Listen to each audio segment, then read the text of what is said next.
work, I think we really need to rethink the way we think about work and the way we relate to work. I think the problem right now is that people are trying to find a solution to the work problem and the unemployment problem by looking back.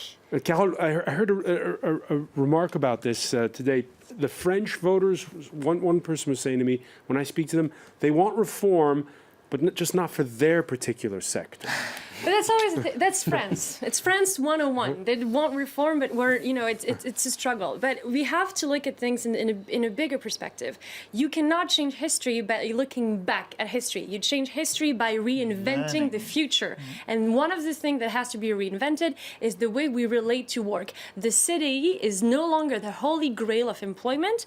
That has been proven, like Laurent mentioned, about the uberization of the economy. And that is something that we absolutely need to work on to create more jobs and to really go full speed. But do you understand that what you're saying can be daunting, intimidating to the people who are near minimum wage level, who don't have skills and who necessarily? That's the thing. That's the beauty of innovation and the beauty of opening up these perspectives. The beauty of innovation is an Uber driver, and then Uber says, "Oh, okay, your pay is going to be cut by 20%, and I can do whatever I want."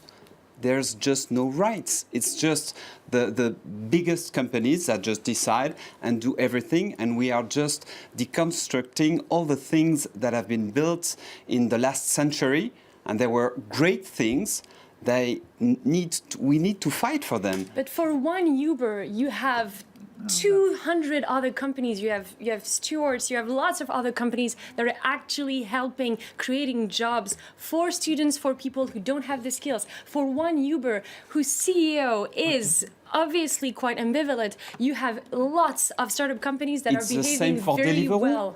Have you read all the things about the people who are delivering all the food from the restaurants? You've seen all those bikes around Paris, and some were not even paid because one of them that just is absolutely untrue.